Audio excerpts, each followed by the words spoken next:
بسم اللہ الرحمن الرحیم۔ السلام علیکم ناظرین۔ حضرت عمر فاروق رضی اللہ تعالی عنہ کا زمانہ خلافت اسلامی فتوحات کا دور تھا، جس میں اسلامی سلطنت کی حدود 22 لاکھ مربع میل تک پھیلی ہوئی تھی۔ آپ نے دو بڑی طاقتوں ایران اور روم کو شکست دی، بیت المال کا شعبہ بحال کیا، اسلامی مملکت کو صوبوں اور اضلاع میں تقسیم کیا، اشرۂ خراج کا نظام نافذ کیا اور پولیس کا محکمہ قائم کیا۔ ایک دفعہ حضور پر نور صلی اللہ علیہ وآلہ وسلم احد کے پہاڑ پر تشریف لے گئے۔ ہمراہ ابو بکر، عمر اور عثمان بھی تھے۔ احد کا پہاڑ لرزنے لگا تو حضور انور صلی اللہ علیہ وآلہ وسلم نے اپنا قدم مبارک احد پر مارتے ہوئے فرمایا، اے احد ٹھہر جا، تجھ پر اس وقت نبی، صدیق اور شہید کے علاوہ اور کوئی نہیں۔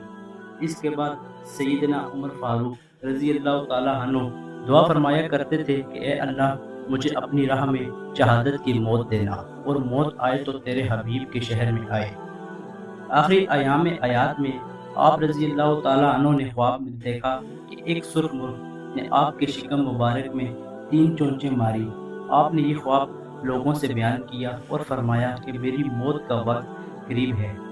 اس کے بعد یہ ہوا کہ ایک روز اپنے معمول کے مطابق بہت سویرے نماز کے لیے مسجد میں تشریف لے گئے۔ اس وقت ایک درہ آپ کے ہاتھ میں ہوتا تھا اور سونے والے کو اپنے درہ سے جگاتے تھے۔ مسجد میں پہنچ کر نمازیوں کے صفیں درست کرنے کا حکم دیتے، اس کے بعد نماز شروع فرماتے اور نماز میں بڑی بڑی سورتیں پڑھتے۔ اس روز بھی آپ رضی اللہ تعالیٰ عنہ نے ایسا ہی کیا۔ نماز ویسے ہی آپ نے شروع کی تھی، صرف تکبیر تحریمہ کہنے پائے تھے کہ ایک مجوسی کافر ابو لولو فیروز، جو حضرت مغیرہ رضی اللہ تعالیٰ عنہ کا غلام تھا، ایک زہر آلود خنجر لیے ہوئے مسجد کے محراب میں چھپا ہوا بیٹھا تھا۔ اس نے آپ رضی اللہ تعالیٰ عنہ کے شکم مبارک میں 3 زخم کاری اس خنجر سے لگائے۔ آپ بے ہوش ہو کر گر گئے اور حضرت عبد الرحمن بن عوف رضی اللہ تعالیٰ عنہ نے آگے بڑھ کر بجائے آپ کی امامت کے مختصر نماز پڑھا کر اسلام پھیرا۔ ابو لولو نے چاہا کہ کسی طرح مسجد سے باہر نکل کر بھاگ جائے، مگر نمازیوں کی صفیں مثل دیوار کے آہج تھیں، اس سے نکل جانا آسان نہ تھا۔ اس نے اور صحابیوں کو بھی زخمی کرنا شروع کر دیا۔ 13 صحابہ زخمی، جن میں سے 7 جاں بر نہ ہو سکے۔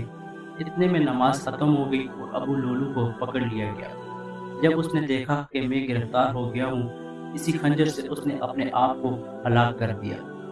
تاریخ عالم نے ہزاروں جرنیل پیدا کیے، لیکن دنیا جہاں کے فاتحین سیدنا عمر فاروق رضی اللہ تعالیٰ عنہ کے سامنے طفل مکتب لگتے ہیں، اور دنیا کے اہل انصاف سیدنا عمر فاروق رضی اللہ تعالیٰ عنہ کی عدل پروری کو دیکھ کر چیخ کھول کر ان کی تعریف میں رطب اللسان ہے۔